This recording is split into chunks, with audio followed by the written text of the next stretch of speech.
Going on? This shirt on, it's a weird shirt. Color. It's got a cool thing on it though.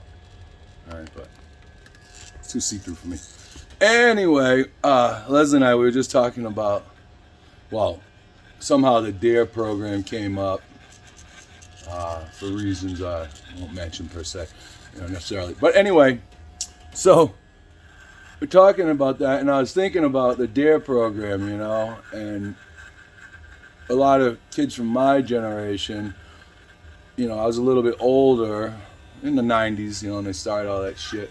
But like I used to see like these, you see the cops with the DARE program, the stupid fucking, the van they had with DARE to keep kids off drugs with fucking McGruff. What the fuck is going on with that? With McGruff, the crime dog. And they always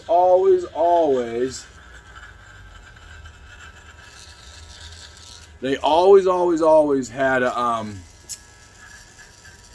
a suitcase, right? Open it up, it was like plexiglass in it, and it had like speed, it had like black beauties or some shit that you can't even get, barbiturates, it have like whatever the fuck, Quaaludes, like shit from the 70s that you couldn't even get anymore. But then they had like crack and PCP and what else did they have? They had heroin. They had like all, ecstasy, mushrooms, LSD. You know what I mean? It was like a plethora of illegal drugs, which I always thought was weird.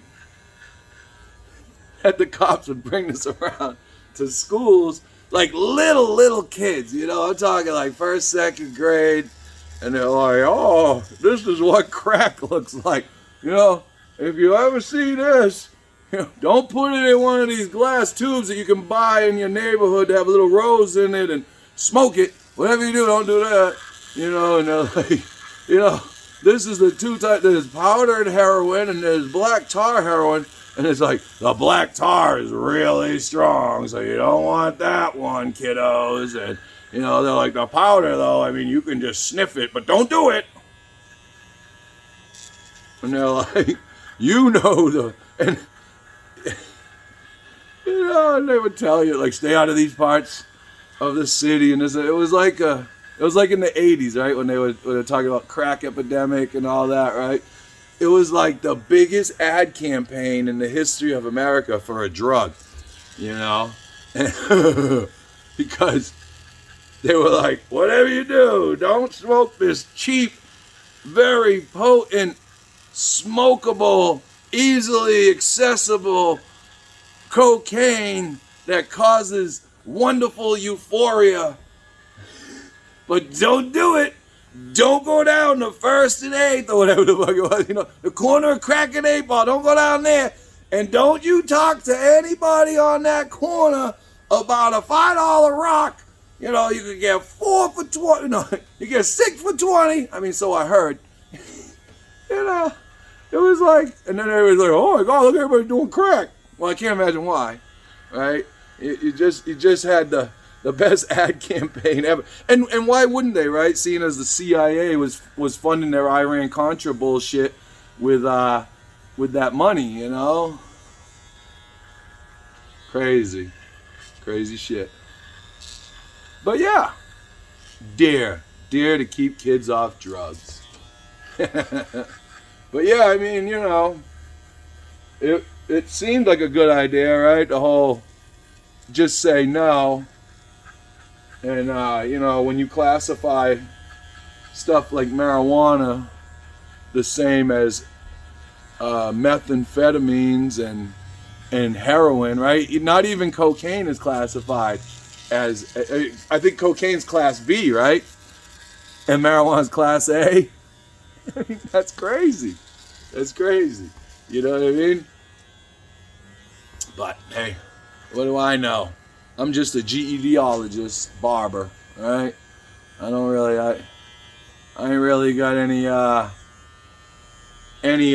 information behind me except for 51 or whatever, 40 some odd, because I'm 51, I'll be 52.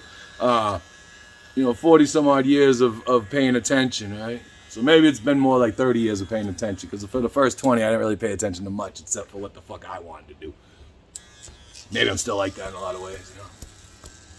I think most of us human animals are pretty goddamn selfish. I know I'm all sweaty, I'm shaving. I'm going to Cambridge today for this thing, for the pit in Harvard Square. And I just went for a hike with my girlfriend. And so I got to shave, go take a shower. I already got in like a good little workout this morning. I'm gonna finish shaving, do my thing, and hopefully I see a bunch of you fucking not so psychopathic people down there, you know? I don't know, who knows? I'm not looking for any strife, man, you know? If someone has beef with me, I mean, you know, I'm a pretty reasonable person. If you need to talk to me about something, I'm perfectly willing to listen. You know I haven't always been, you know, the best friend and the most positive person in the scene, or what, I don't know what you want to call scene. I mean, you know, when I say scene, I don't mean like the punk scene or whatever, but, you know, just in our group of friends and stuff, you know, a lot of acquaintances and friends over the years, you know. I'm bound to have pissed off several. You know, I hope not, but, you know, it's been a long time since I've had really any beef with anybody, so I'm hoping that some of these old beefs just remain that old, right? And they weren't real beefs anyway. Whatever. Shit talking, you know, I mean, it wasn't over anything. It wasn't over money. It wasn't over, you know, it was just some BS, you know, so it's alright. It's okay. But, yeah, long-ass video again. Nobody watching the long ones, but, you know, a couple people. That's alright. You know, I'm an acquired taste. Peace. Talk to you later.